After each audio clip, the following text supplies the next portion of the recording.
السلام علیکم ورحمۃ اللہ۔ امید کرتی ہوں آپ سب خیریت سے ہوں گے۔ آج ہم سورہ بقرہ کی آیت نمبر 220 220 سے ترجمہ اور تفسیر سیکھیں گے۔ تو جلدی سے ہم اپنی آیت نمبر 220 جو ہے سورہ بقرہ کی اپنے قرآن پاک پہ اوپن کر لیتے ہیں، اور میں آپ کو بھی بتا دیتی ہوں کہ آیت وہ آپ کی کہاں پہ ہے، ٹھیک ہے۔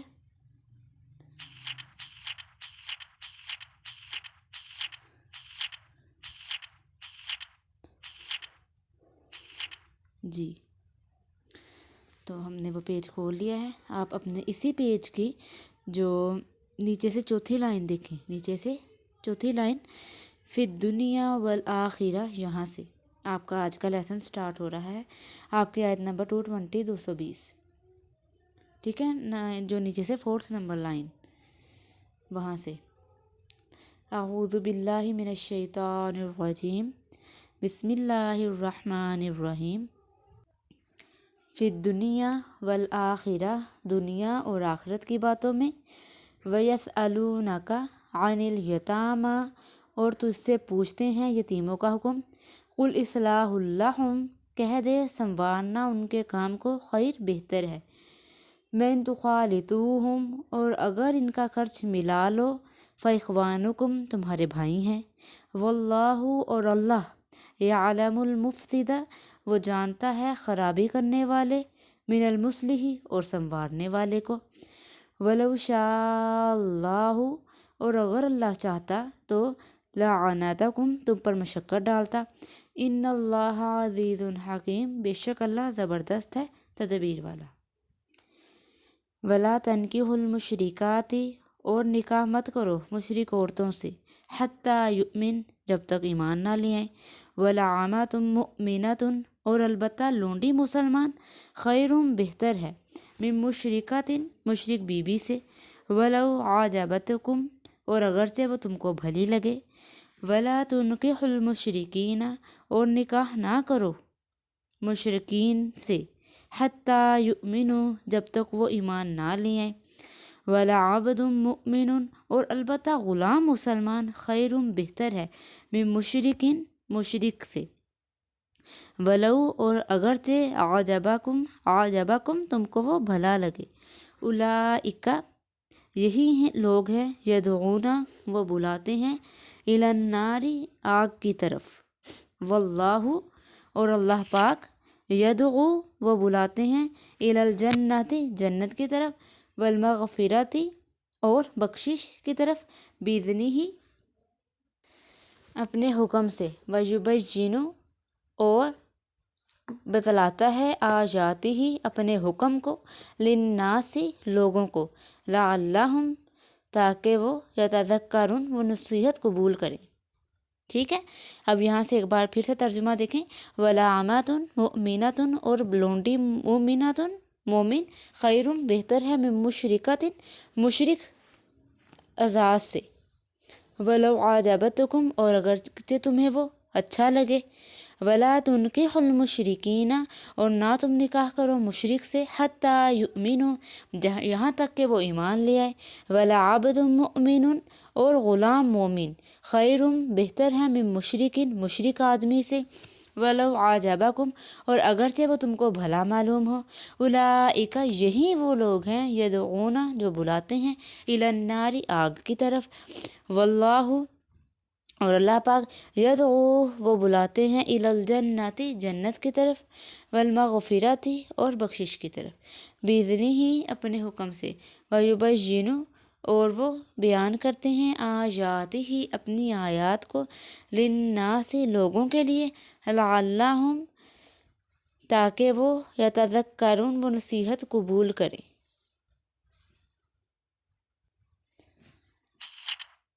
جی،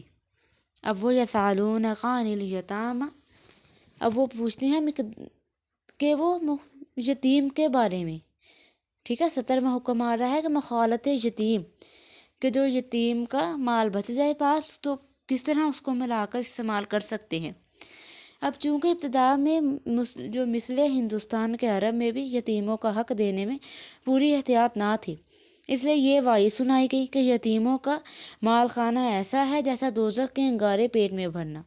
تو سننے والے ڈر کے مارے اتنی احتیاط کرنے لگے کہ ان کا کھانا بھی الگ پکواتے اور الگ رکھواتے، اور اتفاقاً اگر بچہ کم کھاتا تو کھانا بچتا اور سڑتا تھا، کیونکہ اس کا استعمال نہ ان لوگوں کے لیے جائز تھا اور نہ یتیم کے مال کو صدقہ کر دینے کا اختیار تھا۔ اس طرح تکلیف بھی ہوتی اور یتیم کا نقصان بھی۔ اس لیے نبی کریم صلی اللہ علیہ وآلہ وسلم سے عرض کیا گیا، اس کے متعلق آیت میں یہ ارشاد آیا کہ لوگ آپ صلی اللہ علیہ وآلہ وسلم یتیم بچوں کے خرچ علیحدہ یا شامل رکھنے کا حکم پوچھتے ہیں۔ آپ صلی اللہ علیہ وآلہ وسلم فرما دیجئے کہ اصل مقصود ہمارا ان کے اموال کھانے کی ممانعت ہے کہ ان کی مصلحت کو ضائع نہ کیا جائے، اور جب خرچ شامل رکھنے میں ان کی مصلحت ہے تو ان کی مصلحت کی رعایت رکھنا علیحدہ خرچ رکھنے سے جو خلاف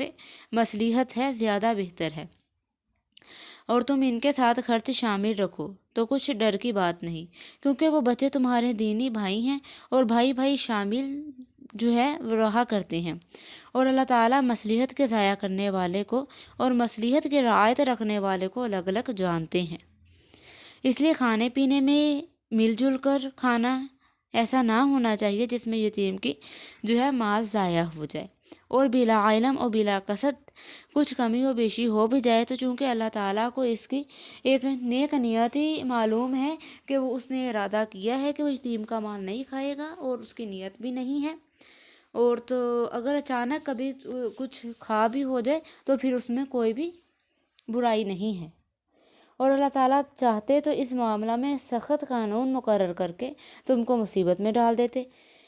کیونکہ اللہ تعالیٰ زبردست ہیں، مگر قانون سہل اس لیے مقرر فرمایا کہ وہ حکمت والے بھی ہیں، ایسا حکم نہیں دیتے جو نہ ہو سکے۔ اب جو 18واں حکم آیا ہے وہ نکاح کرنا کفار سے، یہ جو آ رہا ہے نا کہ وَلَا تَنْكِحُوا الْمُشْرِكَاتِ، لاسٹ والی لائن پہ دیکھیں پیج کی، وَلَا تَنْكِحُوا الْمُشْرِكَاتِ حَتَّى يُؤْمِنْ وَلَعَامَةٌ مُؤْمِنَةٌ خَيْرٌ مِّن مُشْرِكَةٍ، ہاں جی، اور نکاح مت کرو کافر عورتوں کے ساتھ جب تک وہ مسلمان نہ ہو جائیں، اور مسلمان عورت چاہے لونڈی کیوں نہ ہو وہ 1000 درجہ بہتر ہے کافر عورت سے، چاہے وہ آزاد بیوی ہی کیوں نہ ہو، گو وہ کافر عورت بوجہ مال یا جمال کے تم کو اچھی معلوم ہو، مگر پھر بھی واقعہ میں مسلمان عورت ہی اس سے اچھی ہے، اور اسی طرح اپنے اختیار کی عورتوں کو کافر مردوں کے نکاح میں مت دو جب تک وہ مسلمان نہ ہو جائیں، اور مسلمان مرد چاہے غلام ہی کیوں نہ ہو وہ 1000 درجہ بہتر ہے کافر مرد سے،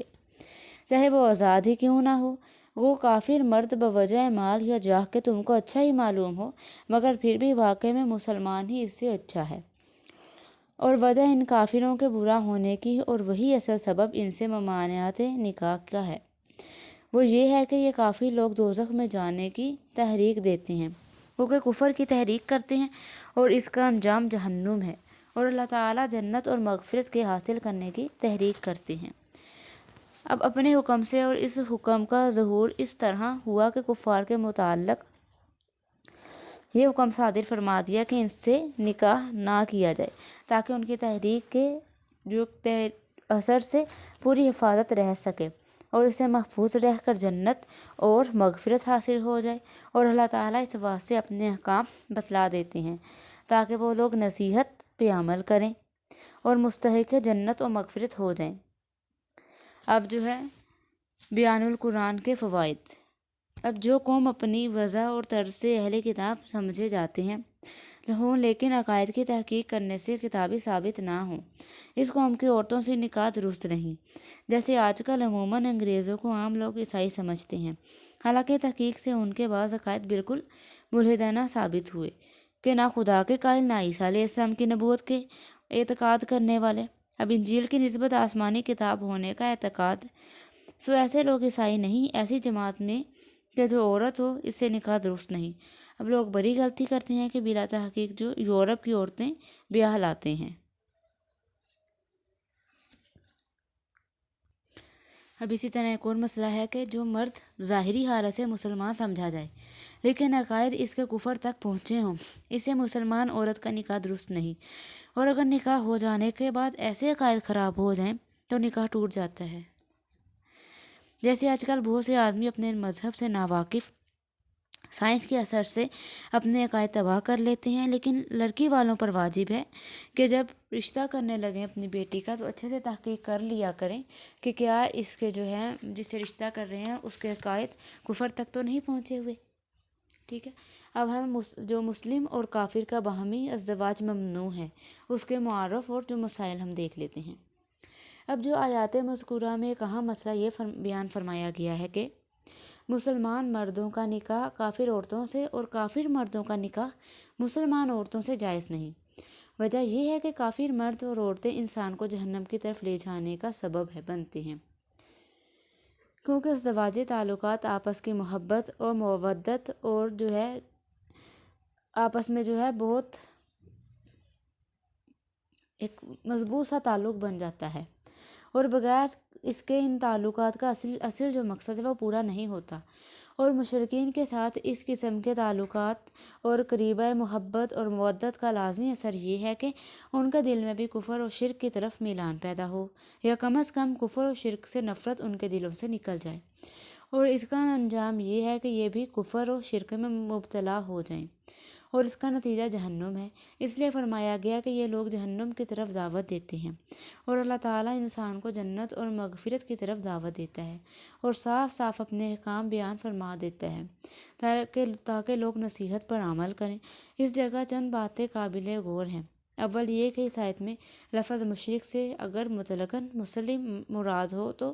قرآن کریم کی ایک دوسری آیت کی بنا پر اہل کتاب کی غیر مسلم عورتیں اس حکم سے مستثنیٰ ہیں، جس میں ارشاد فرمایا گیا ہے کہ والمحصنات من الذین اوتوا الکتاب من قبلکم،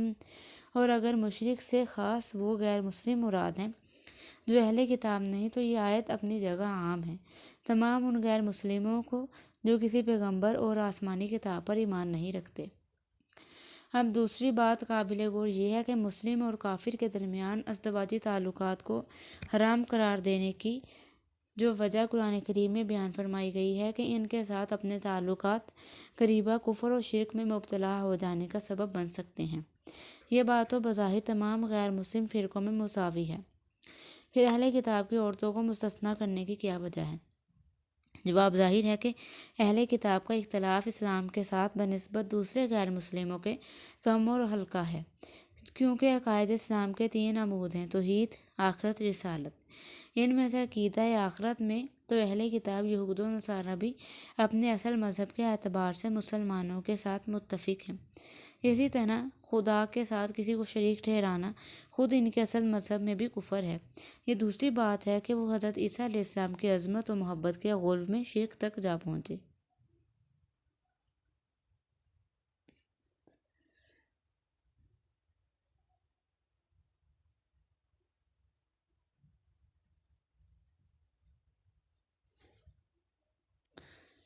اب ایک تیسری بات یہ قابل غور ہے کہ جب اہل کتاب کا اختلاف ہلکا قرار دے کر ان کی عورتوں سے نکاح مسلمان کا جائز ہوا تو اس کے برعکس مسلمان عورتوں کا نکاح بھی غیر مسلم اہل کتاب سے جائز ہو جانا چاہیے، مگر ذرا غور کرنے سے فرق واضح ہو جاتا ہے کہ عورت کچھ فطرتاً ضعیف ہے اور پھر شوہر اس پر حاکم اور نگران بنایا گیا ہے۔ اس کے عقائد و نظریات سے عورت کا متاثر ہو جانا جو ہے کچھ دور کی بات نہیں، مشکل بات نہیں، اس لیے اگر مسلمان عورت غیر مسلم کتابی کے نکاح میں رہے تو اس کے عقائد خراب ہو جانے کا بھی کبھی اندیشہ ہے، بخلاف اس کے کہ غیر مسلم کتابی عورت مسلمان کے نکاح میں رہے تو اس کے خیالات کا اثر شوہر پر پڑنا اصولاً جو ہے بات ہے، کوئی بے اصول اور افراط کا شکار ہو جائے یہ اس کا اپنا قصور ہے۔ اب ایک بات یہ ہے کہ چوتھی بات کہ ازدواجی تعلقات میں جو کچھ اثر ہوتا ہے وہ طرفین پر یکساں ہوتا ہے، اس لیے جیسے یہ اندیشہ ہے کہ مسلمان کے عقائد غیر مسلم سے متاثر ہو جائیں گے، اسی طرح یہ بھی تو احتمال ہے کہ معاملہ برعکس ہو، غیر مسلم کے عقائد مسلمان سے متاثر ہوں اور وہی اسلام قبول کر لے، تو اس کا مقتضا یہ ہے کہ مسلم اور غیر مسلم کے ازدواجی تعلقات کو ممنوع نہ کیا جائے۔ لیکن یا حکمت کی بات یہ ہے کہ جب کسی چیز میں ایک نفع کی امید بھی ہو اور کسی ضرر کا خطرہ بھی ہو تو عقل سلیم کا تقاضا یہ ہے کہ جو نقصان سے بچنے کا اہتمام کرے جو نفع کی فکر سے زیادہ ضروری ہے۔ لیکن اگر جو ہے عورت کوئی ہے، کتابی ہے، عورت ہے، اگر وہ کافر کتابیہ عورت ہے، اگر وہ مسلمان کے نکاح میں آنا چاہے تو وہ لے لیتے ہیں، کیونکہ مرد جو ہے کبھی ہوتا ہے تو ہو سکتا ہے وہ دیکھ کر ایمان لے آئے۔ اب یہاں پر ہماری تفسیر جو ہے وہ کمپلیٹ ہو گئی۔ تو صدق اللہ العظیم۔